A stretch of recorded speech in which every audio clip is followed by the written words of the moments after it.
हाय। आज हम समझेंगे कि बिजनेस कितने टाइप के होते हैं। वैसे तो बिजनेस के टाइप्स बहुत हैं, पर ब्रॉडली मोटे तौर पे बिजनेस को 3 पार्ट में हम बांट सकते हैं आसानी के लिए, समझने के लिए। तीनों पार्ट को मैं एक एक करके समझाऊंगा। सबसे पहले तीनों के नाम बता देता हूँ मैं। सबसे पहला टाइप होता है मैन्युफैक्चरिंग।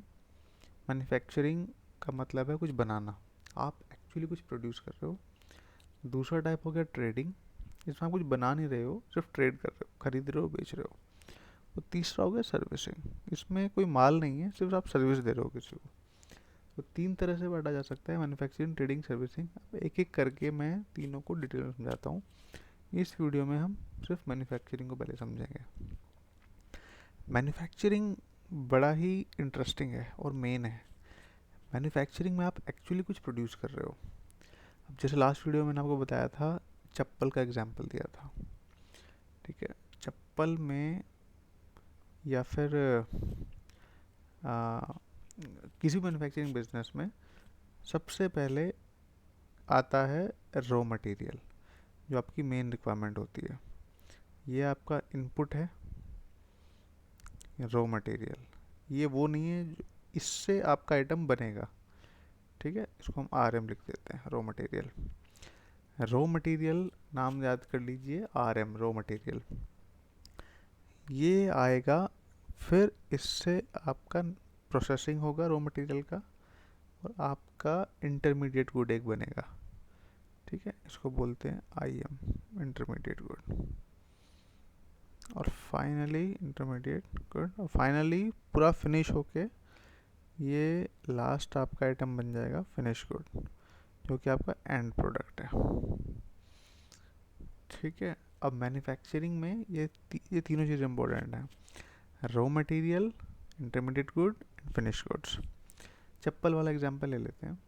चप्पल में बनाने के लिए आपको चप्पल का सोल चाहिए, रबर चाहिए पट्टी के लिए, ठीक है। दो बेसिक, सिंपलिसिटी के लिए समझा देते हैं, दो आपको बेसिक चीज़ें चाहिए। और भी बहुत सारी चीज़ें हो सकती हैं जो आपको चाहिए होंगी, लेकिन बेसिकली दो चीज़ें चाहिए होती हैं। अब सोल, जो पीयू, जो नीचे फोम जो लगता है, फोम भी हो सकता है, लेदर भी हो, फोम बेसिकली प्लास्टिक या फोम का ही होता है।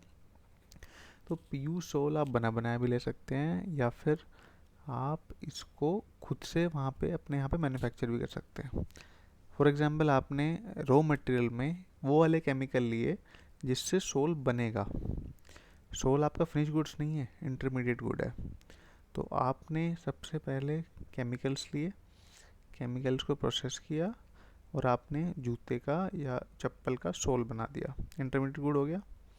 सिमिलरली आपने बाज़ार से रबड़ की पट्टियाँ जो है वो बनवाई, आपने प्लास्टिक या रबड़ लिया, मैन्युफैक्चर किया, उसकी पट्टियाँ बनाई। फिर इन दोनों गुड्स को आपस में कंबाइन करके सोल को और पट्टी को बना के मिला के आपने चप्पल बना दी, जो आपका फिनिश गुड है। तो इस तरह से आपका मैन्युफैक्चरिंग प्रोसेस चालू हुआ। तो आपने एक्चुअली एक ऐसा प्रोडक्ट बनाया जो कि इनपुट से बिल्कुल अलग था। जब आपने जो ख़रीदा, केमिकल्स ख़रीदे, वो बिल्कुल अलग शेप में थे, और जो आपने बनाया वो बिल्कुल अलग शेप में था। बीच में आपने इस पूरे मटेरियल काम की प्रोसेसिंग की है। इस तरह के बिजनेस को मैन्युफैक्चरिंग बिजनेस कहते हैं।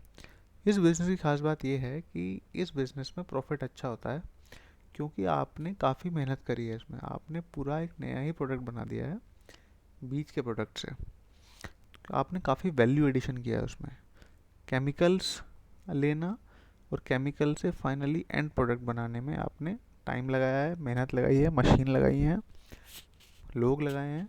तो इसीलिए इसका जो इनपुट प्राइस था, जो इतने में आपने केमिकल्स खरीदे होंगे और जितने में आप चप्पल बेच रहे हो, इन दोनों के रेट में बहुत फ़र्क होता है, और इसीलिए इस बिजनेस में प्रॉफिट भी ज़्यादा होता है।